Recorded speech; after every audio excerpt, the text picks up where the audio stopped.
Viudo y solitario en su mansión, abrió la puerta a una mujer hambrienta que pedía limpiar su casa a cambio de comida, hasta que sus ojos se encontraron con los de la niña en su regazo.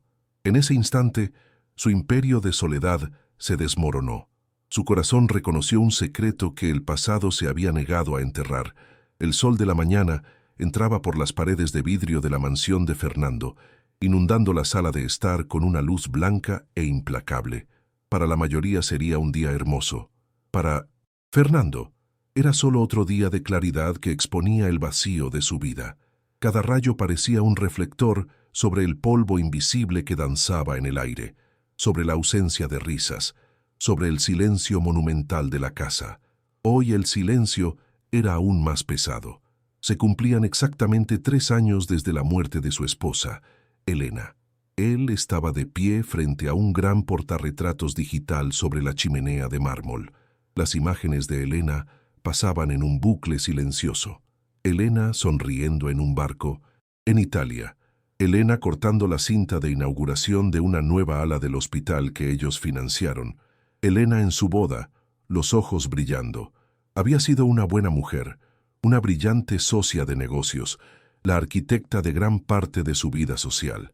La extrañaba con una nostalgia pulida, respetuosa, pero si era honesto consigo mismo, el dolor que sentía era el de un hombre que perdió a una cómplice, no el de un hombre que perdió a su alma gemela, porque su alma la había dejado atrás en un pequeño pueblo polvoriento, 9 años antes.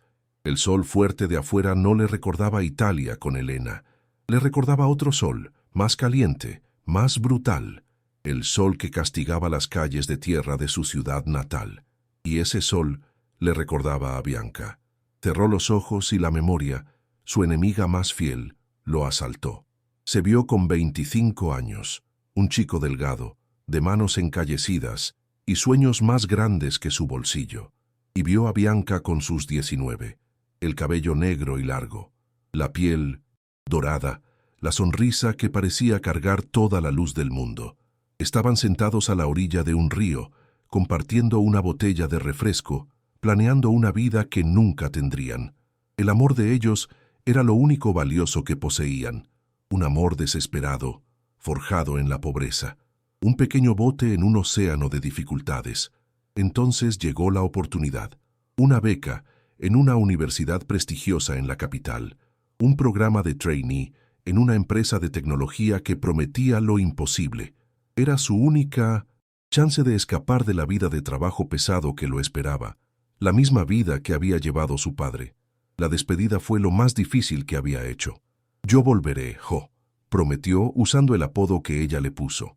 Era su segundo nombre, Josué, que solo ella pronunciaba. «Lo juro por todo lo más sagrado. Estudio, consigo un buen trabajo y vuelvo para casarnos». «Promesas, el viento se las lleva, Sendo», respondió ella, con los ojos llenos de lágrimas que se negaban a caer. «El mundo ahí fuera es grande. Se traga gente como nosotros. No me tragará y jamás te olvidaré». La besó por última vez, el sabor de su beso mezclado con la sal de sus lágrimas. Subió al autobús y miró hacia atrás, grabando la imagen de ella, de pie en el polvo de la terminal, saludando hasta hacerse un punto en el horizonte. El mundo de hecho lo devoró. La capital, con su velocidad, su ambición, su promesa de poder, fue un remolino. Trabajó, estudió, durmió poco, conoció a Elena en la universidad. Ella era hija de un industrial, inteligente, sofisticada, y vio en él el mismo hambre que la movía. Se convirtieron en socios en los negocios y en la vida. La promesa que él hiciera a Bianca fue volviéndose un recuerdo distante, un sueño de otra vida, cubierto por la realidad de contratos, planillas y el brillo frío del éxito. Se dijo a sí mismo que Bianca merecía a alguien mejor, alguien que no la hiciera esperar. Se dijo a sí mismo que ella ya lo habría olvidado, y con esa mentira construyó su imperio y su nueva vida sobre la tumba de su primer y único amor verdadero. El timbre lo arrancó de sus recuerdos, un sonido agudo, insistente, que quebró la santidad de su luto. Su ama de llaves, doña Margarida, una mujer severa, leal a Elena, y que ahora administraba la casa con eficiencia militar, no estaba. Era su día libre. Irritado por la intromisión, Fernando cruzó el vestíbulo. Quienquiera que fuese, sería despachado con frialdad. Abrió la puerta con impaciencia. El sol del mediodía lo cegó por un instante. Cuando sus ojos se ajustaron, vio la escena que definiría el resto de su vida. De pie en su puerta, bajo el sol fuerte, había una mujer. Parecía salida de uno de sus recuerdos más dolorosos. Estaba delgada, los hombros curvados por el cansancio, el rostro marcado por una extenuación profunda. Sostenía la mano de una niña, una pequeña de quizás 8 años, de cabello oscuro y ojos asustados, que se escondía tras las piernas de su madre. Ambas vestían ropa sencilla, limpia pero visiblemente gastada. La mujer alzó el rostro y el corazón de Fernando se detuvo. Aún con las líneas de preocupación, con la piel castigada y el brillo de la juventud desvanecido, él la reconoció. Fue como ser alcanzado por un rayo. Bianca. Ella, sin embargo, no lo reconoció. El hombre que conoció era un muchacho delgado, de manos toscas y cabello al viento. El hombre frente a ella era una fortaleza. Más viejo, más fuerte, el cabello cortado con precisión, el rostro afeitado, vistiendo prendas que costaban más de lo que ella ganaba en un año. Para ella no era más que un desconocido rico, el dueño de aquella casa que parecía un palacio inalcanzable. Impulsada por la desesperación que la llevó hasta allí, habló con voz baja y trémula, pero cargada con la fuerza de una leona que lucha por su cría. «Señor, buenos días. Perdone la osadía de llamar a su puerta. Me llamo Bianca. Mi hija y yo estamos pasando por una gran dificultad. No pido limosna. Pido una oportunidad, un trabajo, lo que sea». Miró la fachada impecable de la casa, los jardines perfectamente cuidados. Vi el tamaño de su casa. Pensé que quizá necesitara a alguien para ayudar con la limpieza. Soy muy trabajadora. Puedo lavar, planchar, cocinar, cuidar el jardín, lo que haga falta. No necesito salario, señor, solo un plato de comida para las dos y un lugar seguro para que ella duerma esta noche. Fernando fue físicamente incapaz de responder. Sus palabras eran un eco distorsionado de sus antiguos sueños. Nuestra casa, nuestra vida. Y allí estaba ella, pidiéndole limpiar su casa a cambio de comida. La culpa fue un veneno subiendo por su garganta, asfixiándolo. 12 años de éxito, de riqueza, de poder. Todo se deshizo en ese instante, revelando al hombre que realmente era. Un desertor, un mentiroso, el arquitecto de la miseria de la única mujer a la que amó. Bianca. Alcanzó a susurrar, la voz rota, irreconocible incluso para sí mismo. Al oír su nombre, pronunciado con una familiaridad que no pertenecía a ese hombre, a esa casa, a esa vida, Bianca por fin lo miró con atención. Escudriñó su rostro, sus ojos, y bajo la máscara del millonario empezó a ver los rasgos del muchacho que la perseguía en sus noches.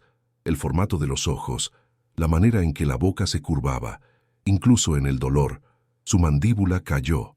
El aire escapó de sus pulmones en un suspiro de shock y horror. Sus ojos se llenaron de un dolor antiguo, de una traición que el tiempo no había curado. No, no puede ser. Tartamudeó, dando un paso atrás y tirando de su hija. Pero fue la niña quien selló el destino. Atenta al vaivén de los adultos, la pequeña alzó el rostro y miró a Fernando. Y él vio sus propios ojos, el mismo color, el mismo formato, la misma intensidad. Era como mirarse en un espejo del tiempo. Miró a la niña, una pequeña de 8 años. Él la había dejado así a 9.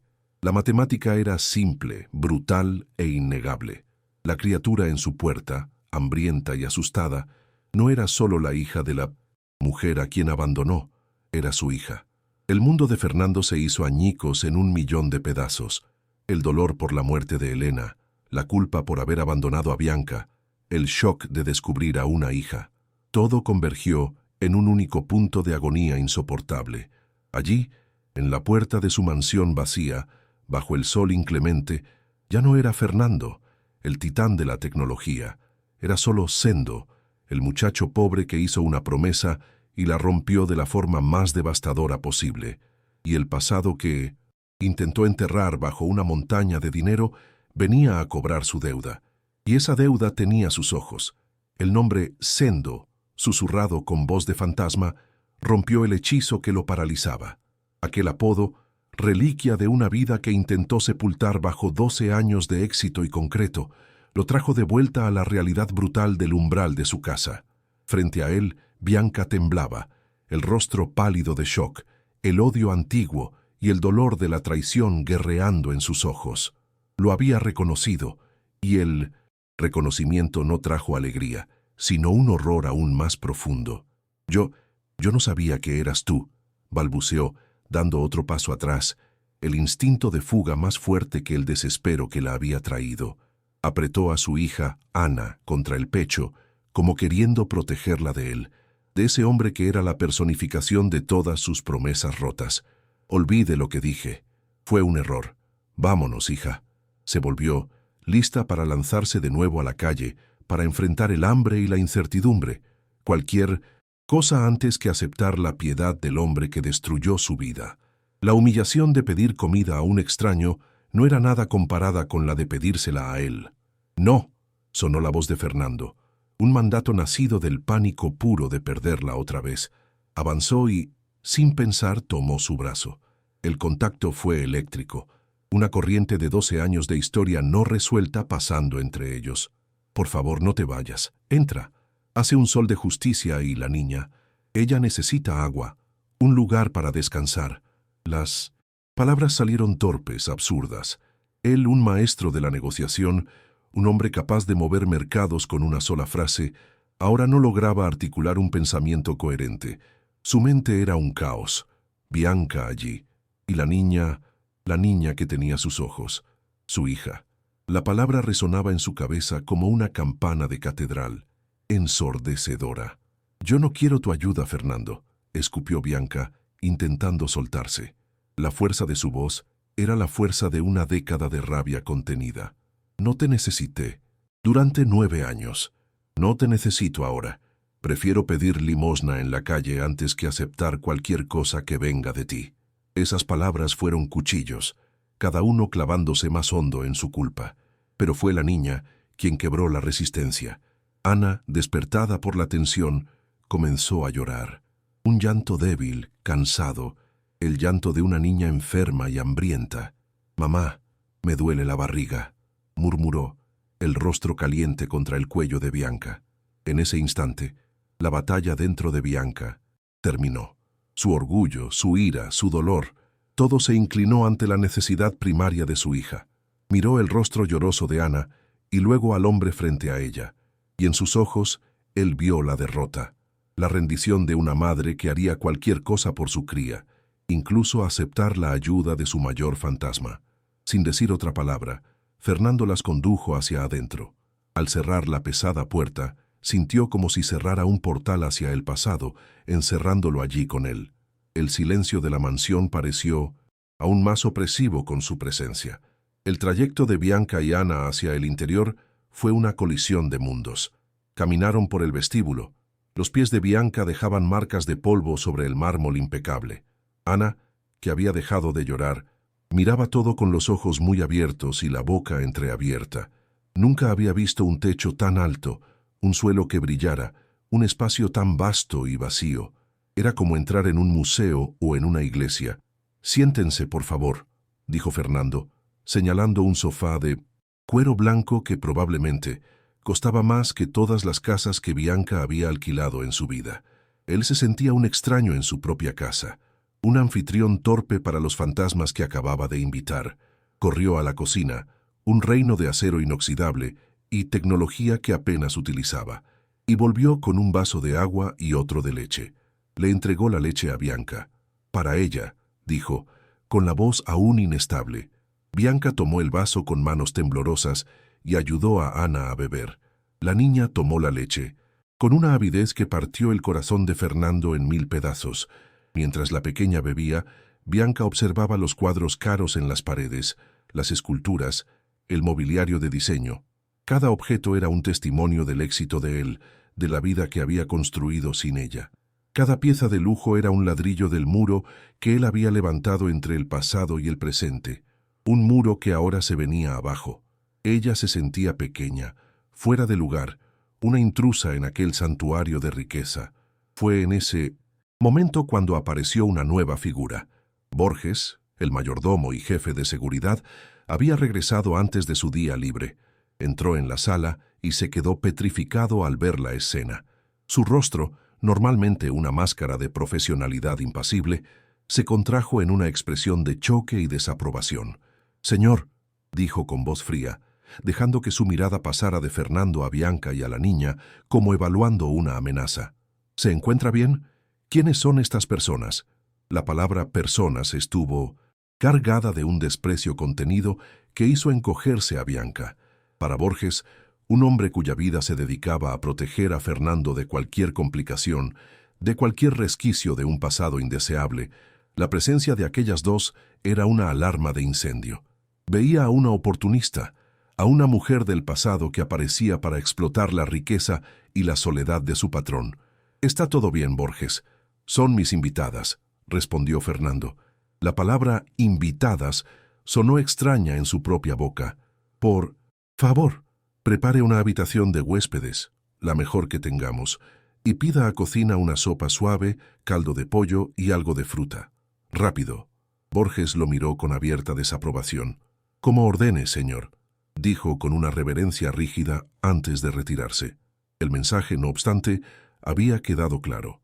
Él era el guardián del castillo y no aceptaría fácilmente a aquellas intrusas. La presencia del mayordomo añadió una nueva capa de tensión a un ambiente ya cargado. Atendida la necesidad más urgente de Ana, el silencio regresó, pesado y lleno de preguntas no pronunciadas. Exhausta, la niña se durmió de nuevo en el regazo de su madre. Fernando la observaba, con el corazón atrapado entre el dolor y un fascinante terror. Su hija, estaba a pocos metros y él no era más que un extraño para ella. «Necesitamos hablar», dijo por fin. La condujo a la biblioteca, el mismo lugar donde, horas antes, contemplaba su soledad. La hizo sentarse en un sillón mullido mientras él permanecía de pie, yendo y viniendo como un animal enjaulado. No sabía por dónde empezar. «Perdón», le parecía una broma cruel. «¿Qué te pasó?» Sonaba demasiado poco ante una vida entera. «¿Cómo me encontraste?», preguntó al fin, lo primero que le vino a la mente. «No te encontré, no te estaba buscando», respondió ella con la voz aún helada por una ira antigua. «Solo buscaba un techo, un lugar para pasar la noche. Mi hija está enferma. Nos echaron del cuartito donde vivíamos ayer. El dueño lo necesitaba. Caminé todo el día. Toqué decenas de puertas. Nadie me dio una oportunidad. Entonces vi esta casa y pensé, quien vive aquí tiene tanto que no echará de menos un poco de comida». Rió amargamente. «Qué ironía, ¿no? De todas las puertas del mundo, fui a llamar justo a la tuya». Su historia fue una sucesión de golpes para Fernando. Desahuciada, hambrienta, con la hija enferma. Cada palabra era una acusación, un recordatorio de su monumental falla. «Bianca, yo lo siento, no lo sabía. Te juro que no lo sabía». «No lo sabías», lo interrumpió, los ojos chispeando. «Claro que no. ¿Cómo ibas a saberlo allá arriba en tu castillo? Desapareciste, Sendo. Me prometiste que volverías. Yo esperé. Te escribí decenas de cartas que regresaban con un sello de destinatario desconocido. Te busqué. ¿Y tú? Tú simplemente te esfumaste. Construiste tu imperio y me dejaste atrás como si yo fuera un desperdicio de tu vida antigua». La torrente de dolor y resentimiento de 12 años por fin emergió. Era joven. «Tonta, creí en ti. Y cuando más te necesité, cuando descubrí...» Se detuvo, tragó saliva y miró instintivamente hacia la puerta, como para asegurarse de que Ana seguía dormida. Era el momento. La pregunta que flotaba entre ellos, la verdad que él ya sentía en los huesos. «¿Cuándo descubriste qué, Bianca?», susurró él. La niña, Ana, ella, no pudo terminar. La pregunta pesaba demasiado. Bianca lo sostuvo con la mirada, y en sus ojos había todo el desprecio del mundo. «Sí, Fernando», dijo con voz dura como el diamante. «Es tu hija. La hija que nunca supiste que existía porque estabas demasiado ocupado convirtiéndote en el rey del mundo. Supe que estaba embarazada un mes después de que te fuiste. Intenté avisarte de todas las formas, pero ya me habías descartado. Mi familia me dio la espalda. Me llamaron vergüenza. La crié sola, día tras día, noche tras noche, limpiando suelos ajenos, lavando platos, haciendo lo que fuera necesario para que nunca pasara hambre, para que tuviera un mínimo de dignidad, la dignidad que su padre le negó. La confirmación fue el golpe de gracia. Fernando se sostuvo en la mesa, las piernas le flaquearon. Una hija de 8 años, una vida entera que se había perdido, el primer paso, el primer diente, la primera palabra, los cumpleaños, los miedos nocturnos, las fiebres. No había estado para nada. Había sido un padre ausente, un fantasma que ni siquiera sabía de su propia existencia. Miró a Bianca, al rostro de la mujer que debió compartir con él una vida de alegrías, pero que, en cambio, cargó sola con el peso de ambos. Su fuerza, su resiliencia, el amor inquebrantable que la mantuvo de pie, todo lo aplastaba. No se sentía digno ni de estar en la misma habitación. No había palabras que sirvieran. Las excusas serían insultos, las justificaciones, mentiras. Solo quedaba la verdad desnuda de su falla. El estado de cosas de aquella casa había quedado roto para siempre. Bajo el mismo techo, 3 personas unidas por la sangre y separadas por un abismo de dolor y tiempo. Fernando, el padre que acababa de descubrir a su hija; Bianca, la madre que nunca lo perdonaría; y Ana, la niña inocente que dormía en una habitación de lujo, ajena al hecho de que el extraño rico que las acogió era el padre que nunca conoció. Fernando caminó hasta la puerta de la habitación de huéspedes y la abrió en silencio.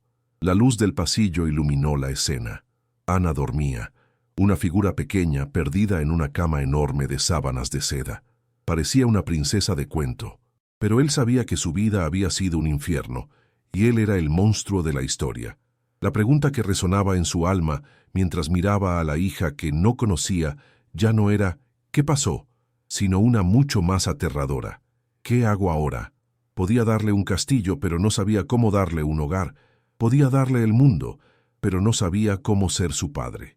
La mansión, antes un santuario de silencio, se transformó en un campo de batalla de emociones no dichas. El aire estaba denso con el peso de 12 años de historia, de heridas y de una culpa tan palpable que parecía tener presencia física en los cuartos. Vivían bajo el mismo techo, pero en planetas distintos, orbitando la misma estrella pequeña y asustada. Ana. Para la niña, el cambio fue un cuento de hadas confuso. Despertó en una cama que parecía una nube, en una habitación más grande que todas las casas donde había vivido. Había juguetes que solo veía en vitrinas, un jardín como un bosque encantado y una nevera que, por arte de magia, siempre estaba llena. No entendía la tensión entre su madre y el hombre triste, de ojos amables, dueño de la casa, pero sentía el olor de comida caliente y el tacto de sábanas limpias. Para una niña de 8 años, aquello era el paraíso. Para Bianca, la mansión era una jaula de oro. Cada objeto de lujo, cada obra de arte, era un recordatorio de la vida que Fernando construyó sin ella, del abismo que los separaba. Aceptó quedarse solo por su hija. Su orgullo era una armadura. Se movía por la casa con una dignidad defensiva, rechazando cualquier cosa que no fuera estrictamente necesaria. Comía lo que le ofrecían, pero pasaba los días en la habitación de huéspedes con Ana, creando un pequeño territorio de normalidad en medio de la opulencia que la ahogaba. Su gratitud por la seguridad de la niña luchaba contra el resentimiento profundo hacia el hombre que la había herido. Para Fernando, su presencia era tortura y bendición. Cada risa de Ana que resonaba por los pasillos le partía el corazón con la conciencia de los años perdidos. Intentó acercarse torpemente. Compraba los juguetes más caros, la ropa más bonita, pero no sabía cómo atravesar el muro de silencio y miedo que lo separaba de la niña. Ana era tímida con él, percibía la duda y el dolor en su mirada. Era el tío Sendo, el hombre bueno que las había acogido. La palabra padre estaba aún a un universo de distancia. Con Bianca, la interacción era aún más compleja. Las conversaciones eran cortas, funcionales, siempre girando en torno a las necesidades de Ana. «Necesita un jarabe para la tos», decía ella. El uniforme de la escuela nueva que compraste le queda grande, señalaba, y él, desesperado por reparar lo irreparable, trataba de arreglar todo con dinero. Contrataré a los mejores médicos, un pediatra, un nutricionista. Puedo matricularte en un curso, Bianca, lo que quieras. ¿Una carrera? No quiero tu caridad, Fernando, lo cortaba ella con voz fría. Estoy aquí por mi hija. En cuanto encuentre trabajo y un sitio, nos iremos. La amenaza de perderlas otra vez era un pánico constante para Fernando. Sabía que no podía retenerlas por la fuerza ni por el dinero. Necesitaba tiempo y necesitaba desesperadamente comprender la profundidad del abismo en que habían caído. Movido por esa necesidad, hizo lo que siempre hacía cuando necesitaba respuestas. Contrató a los mejores. Activó una agencia de investigación discreta y de altísima reputación. La misión era delicada: reconstruir, sin invadir, su intimidad, los pasos de Bianca en los últimos años mediante registros públicos y entrevistas a antiguos vecinos y compañeros. Necesitaba el mapa de su viaje de dolor. Mientras la investigación avanzaba en secreto, el conflicto dentro de la casa sumó a un nuevo y formidable combatiente: Borges. El mayordomo, que había servido lealmente a la difunta Elena, no veía la llegada de Bianca y Ana como un reencuentro, sino como una profanación. Era el guardián de la memoria de Elena, del orden y la estabilidad. Y Bianca era el caos, una reliquia de un pasado pobre y complicado que, en su opinión, debía permanecer enterrado. Su hostilidad era sutil, pero cortante. Se refería a Bianca como la señora, con una entonación que la hacía sentir impostora. Colocaba accidentalmente portarretratos de Fernando y Elena en los lugares que Bianca frecuentaba. Sus conversaciones con Fernando estaban llenas de pullas envenenadas. La señora Elena tenía un gusto impecable para las flores del salón. No, señor. Jamás habría permitido tulipanes amarillos. Decía que eran comunes. El mensaje era claro: tú no perteneces aquí. Una noche lo enfrentó directamente en el despacho. Señor, con todo el respeto, debo expresar mi preocupación. La presencia de estas personas está alterando la rutina y la paz de esta casa. La señora Elena, que en paz descanse, la construyó con tanto cuidado. ¿Está seguro de que no lo están engañando? Una mujer del pasado que aparece justo ahora que está viudo y vulnerable. Suena a historia muy ensayada. Basta, Borges, explotó Fernando, dejando salir por fin la ira. Bianca no es una oportunista. ¿Y la niña? La niña es mi hija. Se quedan. Y usted las tratará con el máximo respeto. ¿Ha quedado claro? Borges retrocedió, conmocionado por la revelación y por la furia de su patrón. Como usted diga, señor, murmuró con una reverencia. Pero en sus ojos, Fernando comprendió que su lealtad no era hacia él, sino hacia el orden antiguo, hacia la memoria de Elena. Borges no sería un aliado, sería un obstáculo, un centinela de otro tiempo dentro de sus propios muros. La investigación que Fernando había iniciado comenzó a producir resultados semanas después, y cada nuevo informe era un puñal más en su conciencia. No había sido un error aislado, un simple abandono emocional. Su decisión de marcharse había desencadenado una cadena de eventos que habían moldeado la vida de Bianca con una crueldad que él jamás imaginó. Los detectives reconstruyeron su historia pieza por pieza. Después de descubrir su embarazo, Bianca había perdido el empleo en la tienda donde trabajaba. Los rumores en la ciudad pequeña corrieron rápido y el estigma cayó sobre ella como una piedra. Su familia, profundamente conservadora, la echó de casa por deshonrar el apellido. Sin dinero ni apoyo, viajó a la capital con el poco dinero que había ahorrado, esperando encontrarlo, solo para descubrir que él ya no vivía en la dirección que le había dado. Tocó puertas, preguntó, buscó en universidades. Nada. Fernando había desaparecido del mapa. Lo más cruel fue el informe final. Una empresa constructora había demolido el pequeño edificio donde Bianca vivía con Ana recién nacida, dejando a ambas en la calle sin previo aviso. Fernando leyó el nombre de la empresa con el estómago encogido. Era suya. Su compañía, su imperio, había estado detrás de la demolición. No era solo culpable por abandono, era responsable, indirectamente, de empujarlas a la miseria. Esa revelación lo destrozó.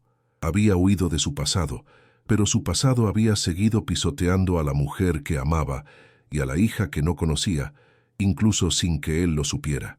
Fue esa noche, al leer el último informe, cuando Fernando tomó una decisión. Ya no se trataba solo de reparar, sino de enmendar. No bastaba con darles un techo o llenar sus vidas de lujos. Tenía que rehacer el mundo que él mismo había contribuido a destruir. A la mañana siguiente, vendió la empresa subsidiaria responsable de la demolición y creó una fundación de vivienda social a nombre de Ana. Cada centavo que esa división había generado sería destinado a construir hogares para madres solteras y niños sin recursos. No era una expiación completa, pero era un comienzo. El gesto, sin embargo, no cambió el hielo entre él y Bianca. Ella recibió la noticia con frialdad. Eso no borra el pasado, Fernando.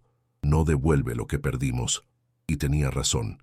Ninguna cantidad de dinero podía comprar el tiempo que se había llevado el vino sin viento. Pero por primera vez, él sintió que no estaba huyendo. Estaba enfrentando el daño que había causado. Fue entonces cuando el conflicto con Borges alcanzó su punto de ebullición. El mayordomo, cada vez más hostil, decidió actuar por su cuenta. Una tarde, mientras Bianca salía con Ana al jardín, Borges interceptó a la niña. Pequeña, deberías saber la verdad. Ese hombre no es tu padre. Tu madre lo odia por una razón. Las palabras, cargadas de veneno, atravesaron el corazón de Ana. La niña corrió llorando hacia Bianca, confundida y aterrada. El incidente provocó una tormenta. Fernando enfrentó a Borges esa misma noche en el despacho. «Estás despedido», dijo con voz firme, sin levantarla. Borges, que lo había servido durante 2 décadas, quedó pálido. «Señor, lo que hice fue por usted. Esa mujer y esa niña destruirán su vida». Fernando lo miró a los ojos y por primera vez en mucho tiempo su voz sonó verdaderamente fuerte.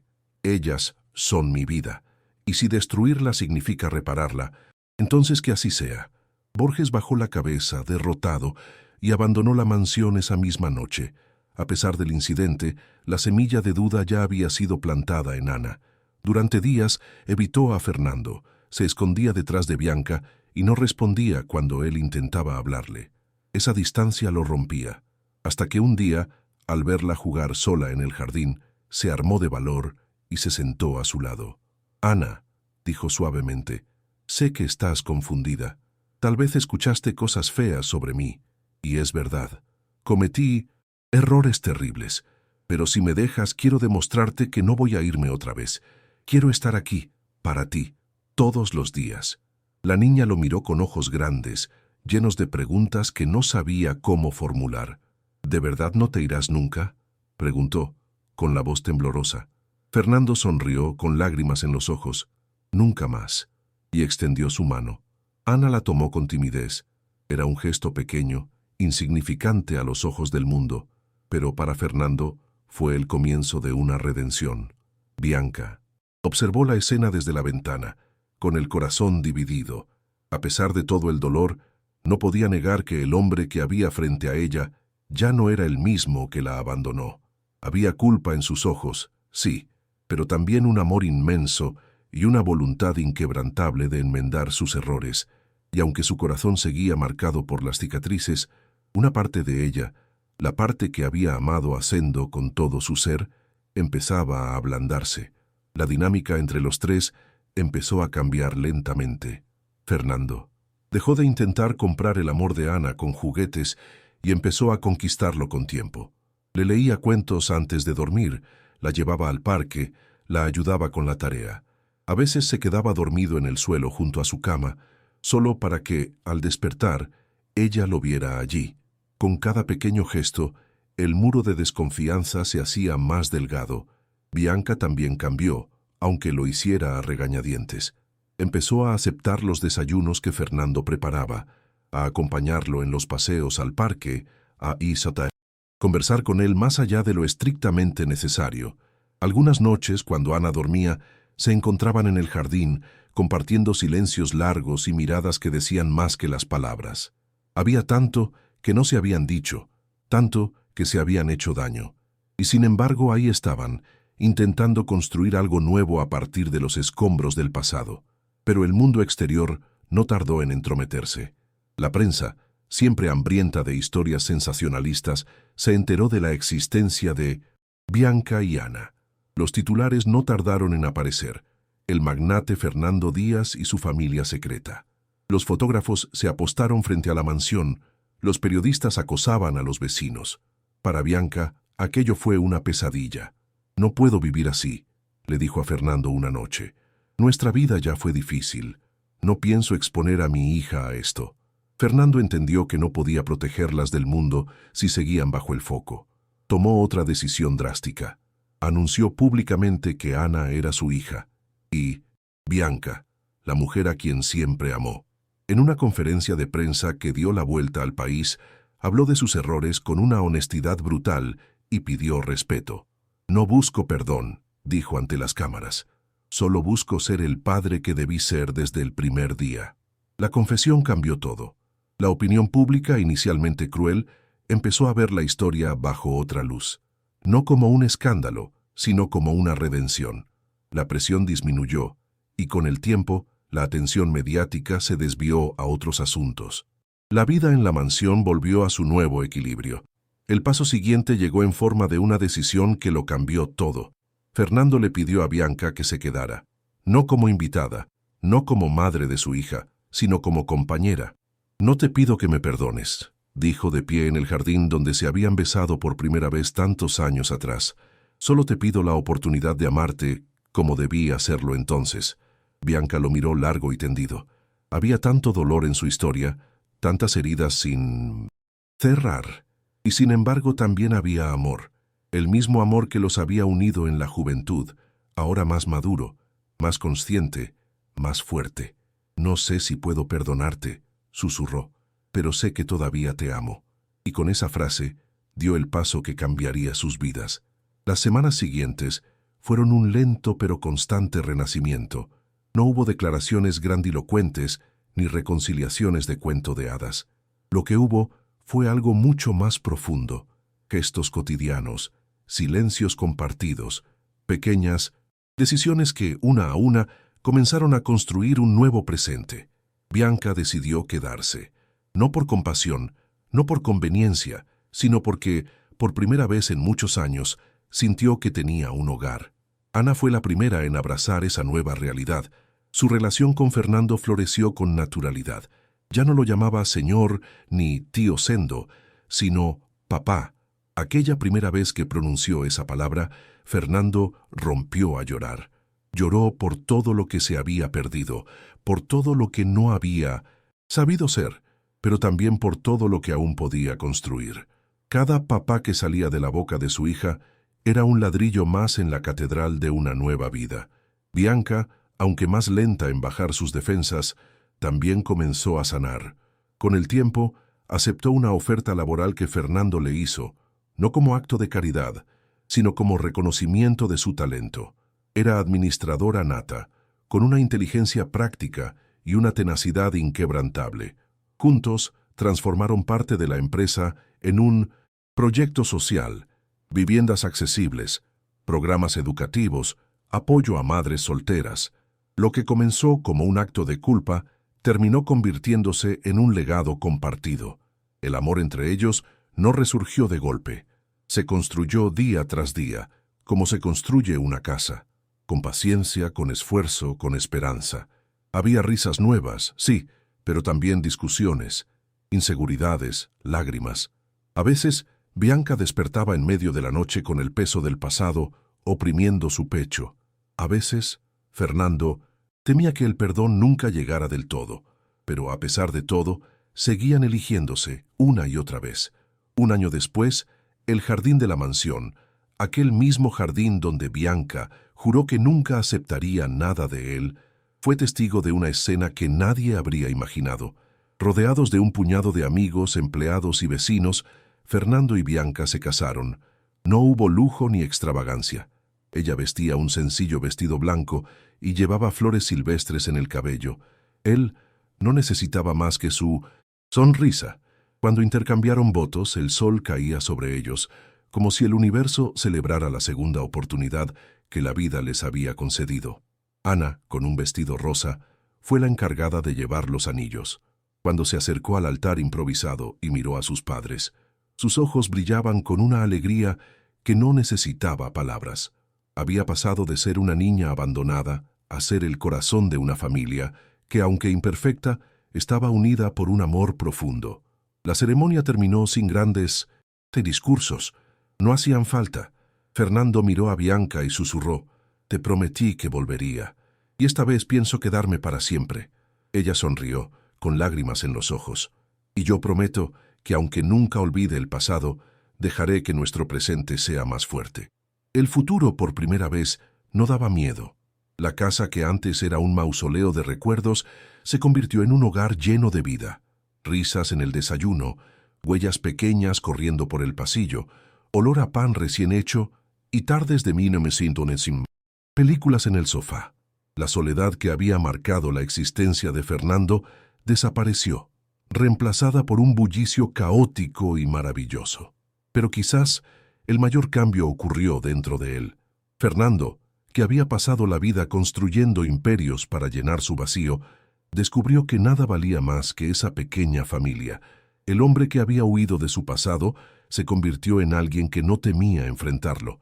El hombre que se escondía detrás de contratos y fortunas aprendió a abrazar, a pedir perdón, a amar.